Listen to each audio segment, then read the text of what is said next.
दोस्तों, सूर्यपुत्र कर्ण महाभारत का एक बहुत ही खास पात्र था। न केवल उनके पराक्रम बल्कि उनके दानवीर होने के लिए आज तक जाना। अब ऐसा माना जाता है कि उनसे बड़ा कोई और दानी नहीं हुआ। अब भगवान कृष्ण खुद भी दानी मानते थे, लेकिन ये बात अर्जुन को पसंद नहीं थी।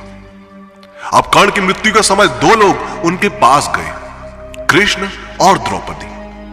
अब भगवान कृष्ण और कर्ण के व्यवहार से खुश होकर उसे वरदान भी दिया, लेकिन आखिर द्रौपदी ने उसे क्या दिया तो आइए जानते हैं। दोस्तों, युद्ध भूमि में जब कर्ण घायल होकर अपनी मृत्यु का इंतजार कर रहा था, उस समय अर्जुन ने भगवान कृष्ण से कहा कि आपका दानवीर कर्ण असहाय होकर मौत का इंतजार। अब इस पर श्री कृष्ण ने कहा कि कर्ण को उसकी वीरता और दानवीर होने के लिए हमेशा याद किया जाएगा।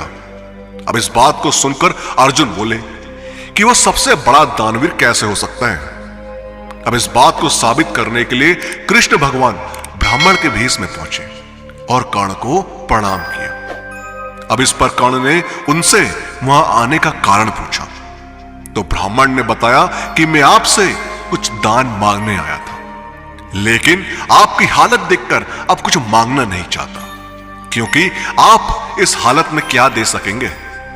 अब यह सुनकर कर्ण ने पास पड़े पत्थर से अपने सोने के दांत तोड़कर ब्राह्मण को अर्पण कर दिए। अब इस दानवीरता से प्रसन्न होकर भगवान कृष्ण अपने वास्तविक रूप में आ गए और कर्ण को वरदान मांगने को कहा। अब कर्ण ने 3 वरदान मांगे थे। कर्ण ने पहले वरदान के रूप में अपने साथ हुए अन्याय को याद करते हुए भगवान कृष्ण के अगले जन्म में उसके वर्ग के लोगों का कल्याण करने को कहा। अब दूसरे वरदान के रूप में भगवान कृष्ण का जन्म अपने राज्य में लेने को मांगा और तीसरे वरदान के रूप में अपना अंतिम संस्कार ऐसा कोई करे जो पाप मुक्त हो। अब इसलिए भगवान ने उनका अंतिम संस्कार अपने हाथों पर किया था। लेकिन इसी बीच जैसे ही द्रौपदी ने कर्ण की मृत्यु का समाचार सुना, वो दुख से मूर्छित हो गई। अब होश आने पर वो दौड़ती हुई कर्ण के शव के पास आई और फूट फूट कर विलाप करने लगी।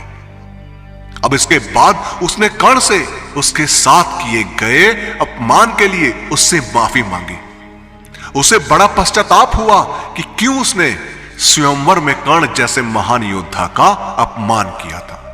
दोस्तों, आपका इस बारे में क्या कहना है, हमें कमेंट के माध्यम से जरूर बताएं। और इस वीडियो का पार्ट 2 चाहिए हो तो कमेंट में पार्ट 2 जरूर लिखें। और वीडियो पसंद आई हो